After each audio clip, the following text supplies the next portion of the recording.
story? No, I have look on Rense.com. I have a featured story on the inside scoop on what's happening with American Airlines and what happened to Southwest and what is about to happen in May, a crippling national airline strike.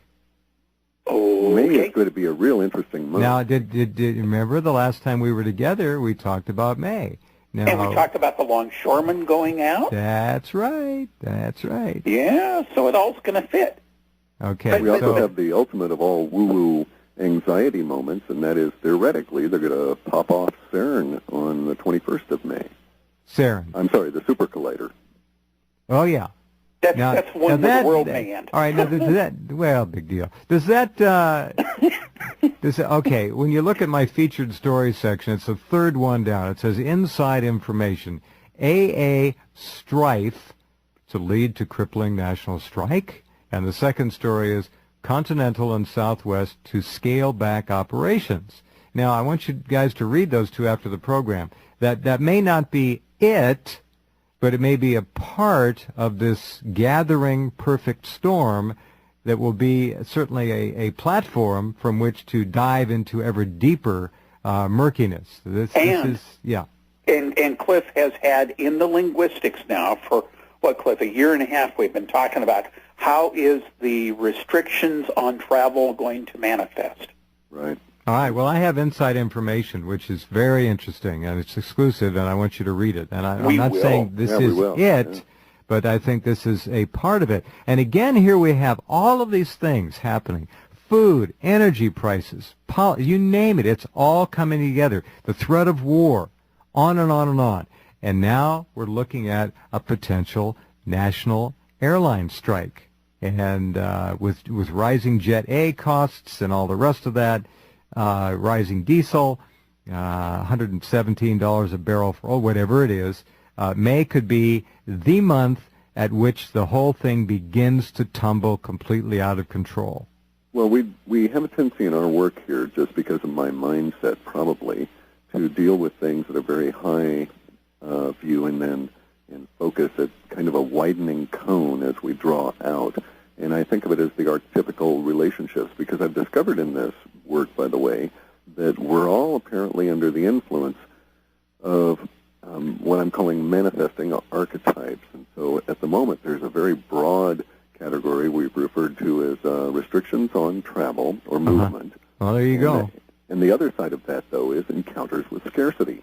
And they're intimately linked, and you can't remove one without the other being involved. When did you first start to read that in the About 2002, wasn't it, George? Something like that? Yeah, it was late 2002, early 2003. And it's been building. You vectored on this particular year and this particular time that far back? That's correct. We tend to label years as we get into them. Wow. And a couple of years back, for instance, we had 2006. That was a pivotal year. 2007 was a year of emergence, and we're calling 2008 the year of manifestation. Got it. Now, George being a marketing guy, he doesn't think of much of my labels because I have a tendency to understate, perhaps, what we're going to see. But we're talking about the manifestation, and I mean, in my mind, that goes to this particular context within our work. The context may have as many as 20 or 30,000 words in it, and in our case, the context of manifestation includes at a very high level the idea that here is the dividing line across which things were this way, and now they're this way. So manifesting in the sense of undeniable, or it'll take active denial, where you really got to work yourself into a self-hypnotic state to deny the evidence before your eyes. And you have to remember, Jeff, that the longer lead time we get, the bigger the events tend to be when they arrive. So something that Clif has been tracking since 2002, 2003 is going to be a great big butt kicker compared to something that, like the Olympic. The accident for the Olympic. Yeah, the accident in the Greek Olympics. That's like something. It was a big headline, the motorcycle stuff. And it was like 3 or 4 days or a week out front of the event. Right. But this is something like Death of the Dollar is on tap for a November. It looks like this November, but it's been in model space for what, Cliff, 4 or 5 years now. Okay, now here's our, we have to take a break, but here's our potential possible scenario, the death of the dollar in November. October, the Iran war. No, that's actually on in September, August. isn't it? Okay, August. all right, let's say, all right, September, the Iran war. And then China, of course, which gets plutonium fallout, is pissed. Doesn't particularly like the idea of another Zionist war in the Middle East, especially a nuclear one, and decides to say, okay, let's take them down, meaning the United States. And how do they do that? They simply dump their dollars. That's right. Yeah, right. That could play out in November. So that's a possibility there. It would all fit. This is the year of manifestation. That is extraordinarily true. Hold on. Be right back with George and Clif.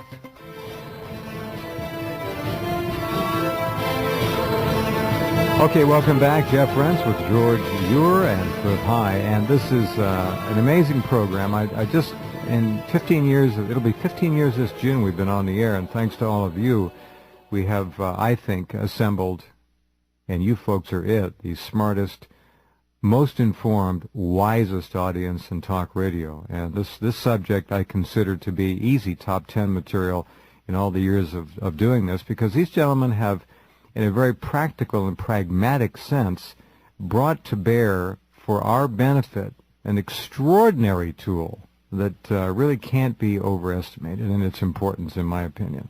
All right, you guys, enough. I'm not going to blow any more smoke your way. That's pretty well, good. I was just going to take offense at that and say, look, we're pretty crude still at this stage. We have to bear in mind that the language shifts that we pick out are still on the extreme side because we don't understand and are still groping towards understanding but the what ability you of have nuance. done is determined that there are changes and they are significant and they do mean something, and you've been able to project from them events of profound and lesser importance that have occurred in the time frame the language suggests. And that's an correct. extraordinary first step.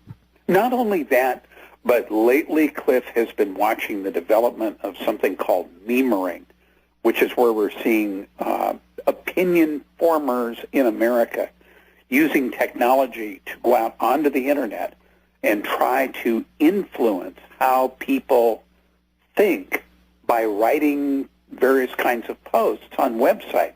Give me an example, just a crude example. Ogilvy PR out of New York has something now called digital persuasion teams. If you have enough money and you have a corporate interest and you want to influence opinion, you can actually hire influence to show up in forums and discussion groups and news groups to help form public opinion about an issue.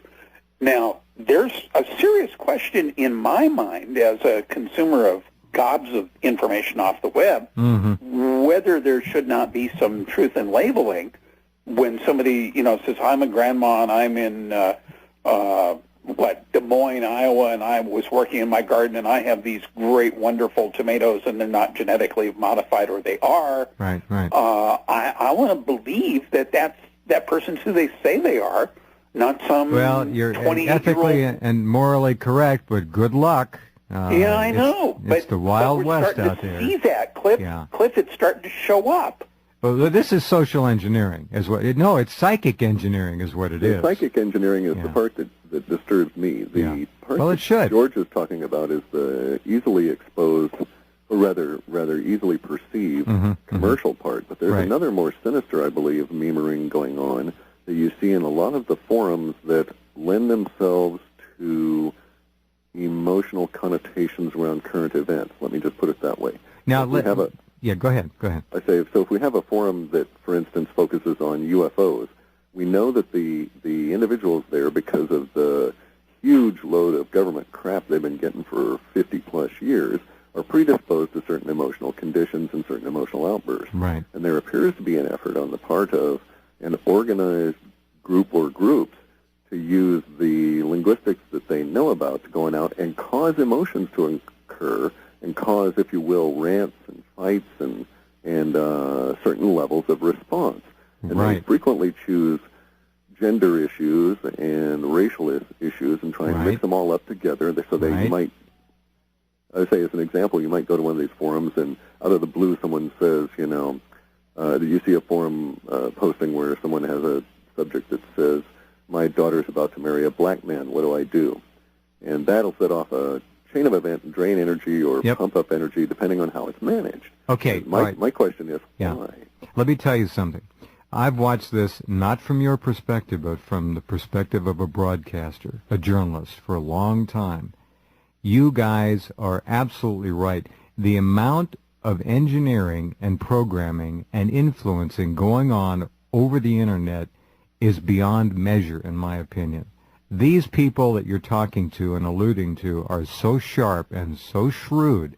They love to start fights. They love to start controversy. They are easily far ahead of what the average person would ever understand. If people walk into these things, they don't get it. And let me tell you another side. George, you're a broadcaster and worked for a long time.